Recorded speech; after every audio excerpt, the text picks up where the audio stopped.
First thing you want to do when pouring a QuickSet foundation is you want to pour the edge beam first. You want to pour it up 3/4, basically to the top of the green insulation.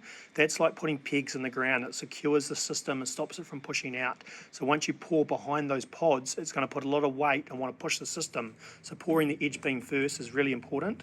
Once you've done that, you want to then pour up your topping slab. So once all your lows in the foundation are poured, you want to come back and do your topping slab like you can see here. So very important note for the concrete pumps perspective is you want to try and get that boom line as vertical as possible.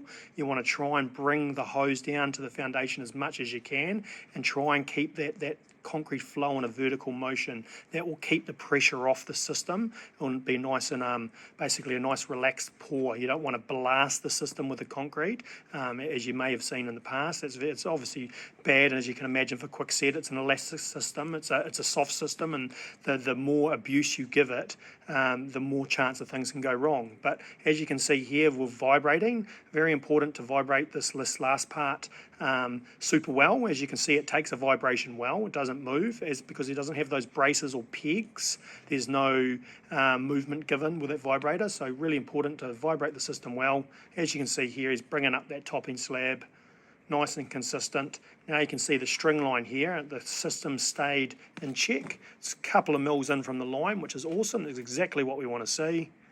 Nice and straight, bringing up that topping slab as he goes. Awesome to see it nice and straight. Seeing all the widgets there locking to the mesh as we're looking down, nice and straight. And as you can see there, that's the finished slab. Nice and tidy, no braces, no pegs, nothing there to trip, no stripping, nothing needed, just a nice tidy finished slab. Really important to remember to use a cloth or a sponge and give that QuickSet a wipe. The cleaner it stays, the better it is.